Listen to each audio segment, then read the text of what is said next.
Good afternoon, my friends. This is the Grim Flayer. Hope you're doing very well today, and I am here to talk to you about the new Zendikar Rising spoiler, Cleansing Wildfire, and to ask and to answer the question, will it Jund? Is this card good enough to see play in modern Jund? And the answer, yes. Yes, a third, fourth, and fifth, and infinity times yes. This card will Jund. For certain, if you ask me. So anyway, thank you so much for watching. Thank you even more to all Patreon supporters, and let's dive right into it.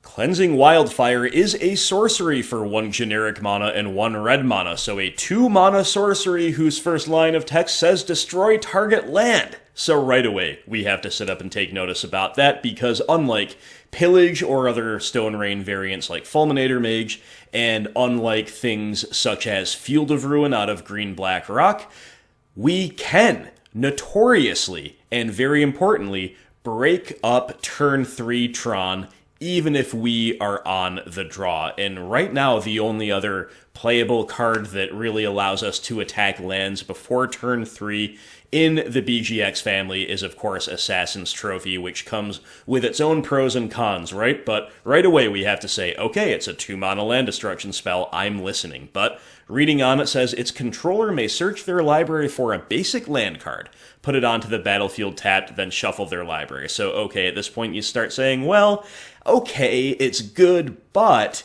it's not a true Stone Rain effect. It does not actually set them back on a land unless they have run out of basics to fetch for one reason or another, and we'll get to that later as we dig into the more specific theory, but on the face of it, most of the time it will not set them back a land. It will just trade in one of their good lands for a basic land, right? Then they shuffle their library, but, you know, the land does enter the battlefield tapped, so there's something to be said for that. Unlike Assassin's Trophy, that's a good thing. But right now, we're kind of in the it's okay but territory until we read that beautiful last line, which says 3 simple words, draw a card. And that, my friends, changes everything. Now, I do have to be honest, I am an on-record opponent of the new trend in design, which in many ways is oriented toward value generation. In one very obvious way in which things are biased toward value generation these days is that they all seem to have draw a card stapled to them, or in some other ways, draw cards, even if it's something more complex, less cut and dry than the literal draw a card cantrip effect. And I do have to say that I don't think overall this is healthy for the game.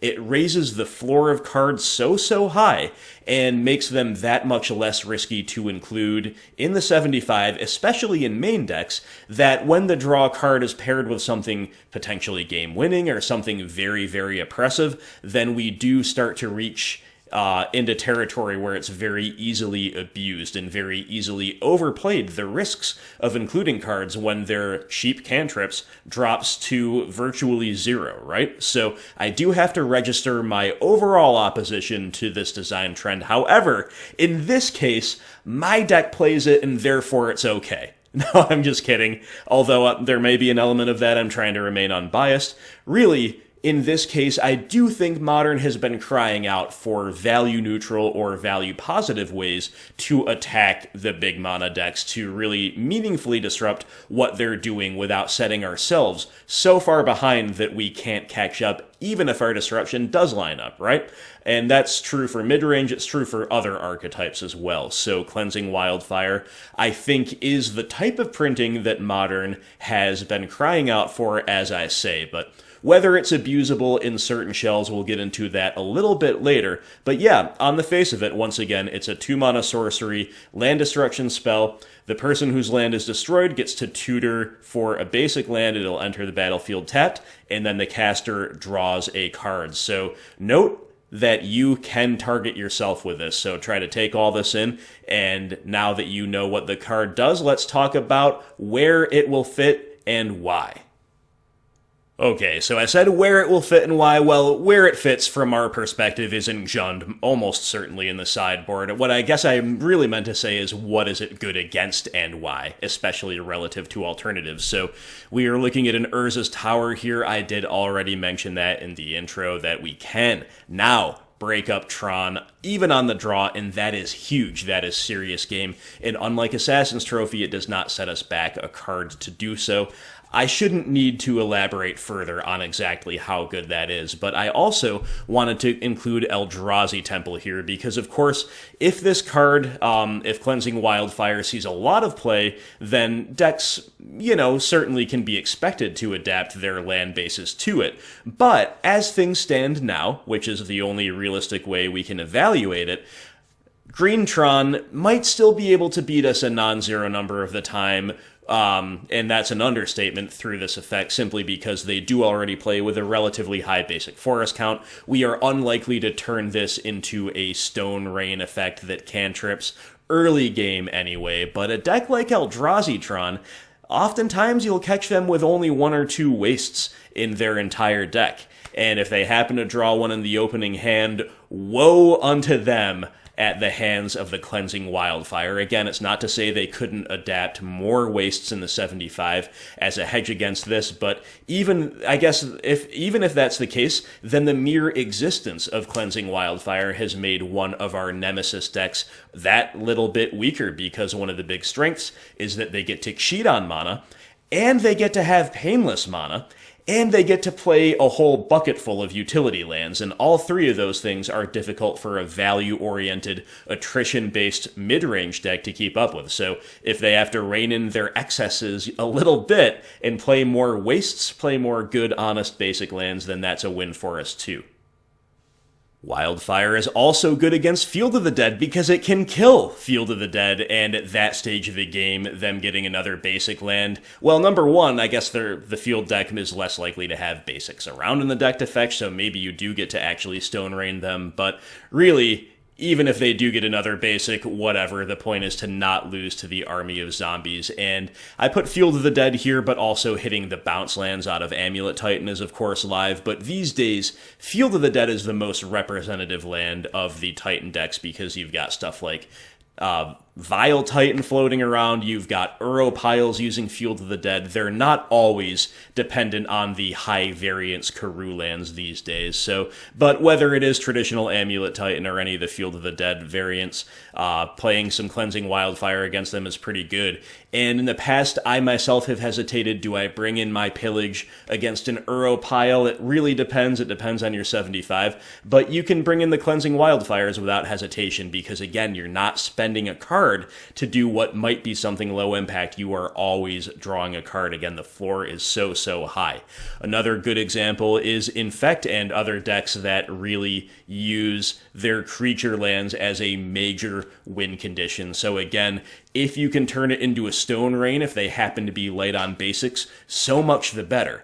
But just pointing a kill spell, or yeah, I guess it's not a kill spell technically in this case because it's sorcery, will not be able to hit it on their turn when they've animated it. But it's a preemptive kill spell if you want to look at it that way for a deck that needs to stick a threat in order to get over the line. And when we have so much removal already, a way to destroy Inkmoth Nexus on their turn while again drawing us a card, very, very good. So, Land Destruction spell is good against big mana decks and good against creature lands. Wow, what a crazy insight, right? Well, hey, I've got more insights for you. These are some more obscure use cases that I'm thinking of, and maybe you can think of more. I can't cover every possible thing. If you've got something you want to add, do leave it in the comments below. But here are some more off-the-beaten-path use cases for our cantripping Land Destruction spell. So, why do I have Cryptic Command here? Well, remember that Cleansing Wildfire, yes, they get to replace the land you've destroyed, but it's going to enter tapped. So what you can do is play a little bit around permission. If you've got the mana to double spell and you need to resolve something around a Cryptic Command, maybe it's turn 4, you're on the draw, you've got 4 lands open, the control player has 4 lands open, well, you can main phase a Cleansing Wildfire. If it draws out the Cryptic, that's probably fine for us. If it doesn't, they have to go get a land tapped, and then maybe you can resolve your high-impact 2-drop threat underneath a potential Cryptic Command. So that's kind of an interesting use case. Will we be siding these in on Jund against control decks? Probably not, unless they're really unless their land base happens to be unusually disruptible, or unless they're an Uro Field of the Dead deck. You know, there might be situations, but maybe this is more if you happen to be main decking them, right? Ad Nauseam is kind of the stand-in representative here of combo decks that can be attacked in a couple of different ways. Number one, there are some situations against some combo decks where the same thing applies as it does against control, in that maybe you get to stop them from comboing off on your own end step. You know, if they can play at instant speed with Ad Nauseam, it can just make life that much more complicated for them, again, because when you use it on one of their lands, the land they replace it with is going to enter tapped. But more commonly against Ad Nauseam specifically, and certain other combo decks this applies to as well, you do have a higher than average chance of just turning Cleansing Wildfire into a Stone Rain effect. Against Ad Nauseam, it's already very valid to attack their land base in any way available to you, or to attack their mana production by hitting things like Lotus Bloom with discard, or hitting Pentad Prism with Abrupt Decay. You know, stuff like that is already live. A deck like Ad Nauseam only plays an average of 2 basic lands, so Cleansing Wildfire can really put the nail in the coffin if we're on the attack the mana production plan. Finally, as far as this page is concerned, we have Blood Moon and Utopia Sprawl here. So what is the point of showing you those cards? Well, think of the deck that plays both of them. That's right, it is Blacklist Jund, it is Ponza, it is Gruul. And hitting the opposing forests that are stacked up with Utopia Sprawls is actually huge game against that deck. A lot of people like to play Pillage against that deck, and obviously this is so much better than Pillage, specifically at taking down Utopia Sprawled Forests, it's not even funny. It is more mana efficient, it is less color intensive, it draws a card. What more do you want? And yes, it's not a true Stone Rain effect, but hopefully that's going to set Gruul back that much more, and perhaps most importantly, it comes down a turn sooner. And if you're trying to pillage the Gruul player on turn 3, especially if you're on the draw, you might not really be doing it in time, and then you've got some bad top decks, like you're behind on board, you're trying to pillage their lands after they've already vomited out their high impact permanents. It's just no good. But here things are different, right? And then Blood Moon, of course, is another card that these and other decks play, and guess what we can do with Cleansing Wildfire? We can fix our own mana under an opposing Blood Moon by targeting one of our many mountains, you know, one of our many non-basics that's been turned into a mountain, and we get to go get a basic land of our choice off of it. Maybe we go get the forest, and then one forest is often all Jund needs to compete under a Blood Moon, because we're casting Tarmogoyfs, we're casting Bloodbraid Elves. We are also then naturally live drawing, usually toward 2 basic swamps as well, so then that is going to unlock just about everything that we can do if we find even one of those. And again, I have to hammer this home. Under all of these circumstances, Cleansing Wildfire is drawing us a card. So good. So many people have been comparing Wildfire to Pillage or to other alternatives like Fulminator Mage that see Jund play, including myself in this video, but conceptually, it is actually more similar to Spreading Seas, and I do want to talk about this just for a moment, simply because, number one, I wish to say that we shouldn't just, relegate Pillage to the trade binder and to the distant maybe board forever simply because Cleansing Wildfire exists. Pillage is still a very, very interesting card specifically right now in the meta. It's really nice that Wildfire dodges Veil of Summer, so maybe your Fulminators are unlikely to see play anytime soon, but for Pillage we still actually have some really good use cases, with Stoneforge Mystic floating around the format, with Artifact decks, specifically Urza, never fully seeming to go away, and again, the big difference is that Pillage actually sets them back a land. Other Stone Rain effects actually set them back a land. Cleansing Fire, more often than not, will be downgrading their land, right? So big difference, but this is in comparison to Spreading Seas. You can see how these two cards, even though one's an enchantment, they are more structurally similar overall than the Stone Rain effects are to Cleansing Wildfire. So how does Cleansing Wildfire stack up to Spreading Seas in a vacuum? This is an interesting theoretical question, because Spreading Seas has been modern legal for a very long time, and sees relatively little play. Merfolk plays it, but Merfolk is a tempo deck, and Merfolk benefits immensely from Spreading Seas enabling Island Walk for their 8 Island Walk lords. So that's kind of a unique use case. Seas doesn't see much other play. It's kind of like a sideboard card sometimes for fringe archetypes like Mono Blue Tron and Mono Blue taking turns, stuff like this. But is it... So with that in mind, with Spreading Seas seeing relatively little play, is Cleansing Wildfire really that much better? Well, again, we're looking a little bit more in a vacuum now. I would say yes. Number one, against the big mana decks, and this is perhaps the most important upside for Cleansing Wildfire, they can't get rid of it. Once you resolve Cleansing Wildfire, the damage has been done, whereas otherwise, they can sometimes just let a Spreading Seas resolve and then proceed to destroy it with a Nature's Claim. Sometimes they can draw Oblivion Stone and get out of Spreading Seas lock that way. We're talking about Mono Green Tron here in these cases. So that's a big change. That alone would be enough to put Wildfire firmly in the driver's seat, assuming you could, in theory, play both for just about everybody besides Merfolk. But that's not all.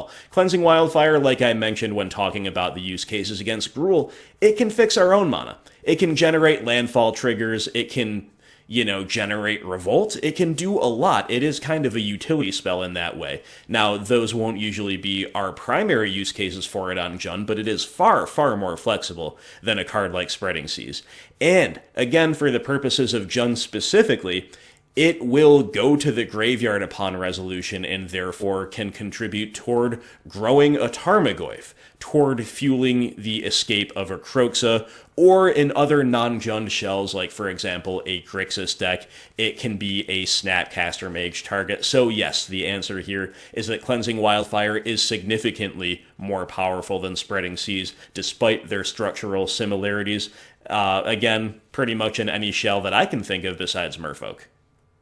Alright guys, so yes, Cleansing Wildfire, I have made the case that I think it will Jund, but sadly, it is not only the fair Jund decks, or even the fair Prowess decks who are going to use it as a honest-to-goodness anti-big mana sideboard card with maybe some other use cases against Gruul, occasionally against Control, depending on the specific Control build. There are also going to be builds that people are going to at least try, and you'll at least see in the queues for a couple weeks until people figure out how good they are, that you need to watch out for. So people are going to try to abuse this card. They're going to try to build around it and make it into a really hard hate piece that can lock any strategy out of the game, not just the big mana ones, right? So you're looking at some component pieces here. Leonin Arbiter, players can't search libraries, already plays, or pairs, I should say, very well with Ghost Quarter, but both of these together do pair well with Cleansing Wildfire because, of course,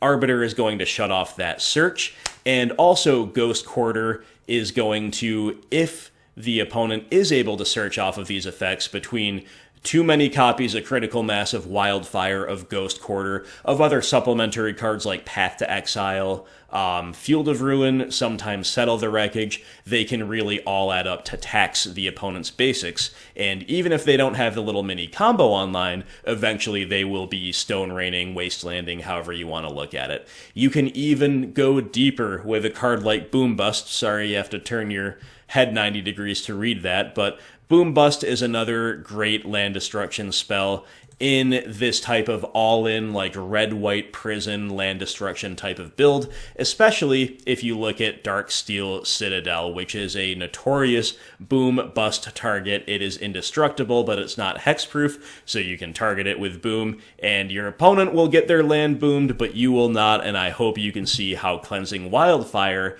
also plays very well alongside Darksteel Citadel, and if we are already in white for Leonin Arbiter, Flagstones of Trocare is another card that could see play here, so I did just want to mention that for the record in case people aren't following the discussions. You need to be on the lookout for a deck like this and expect to face it.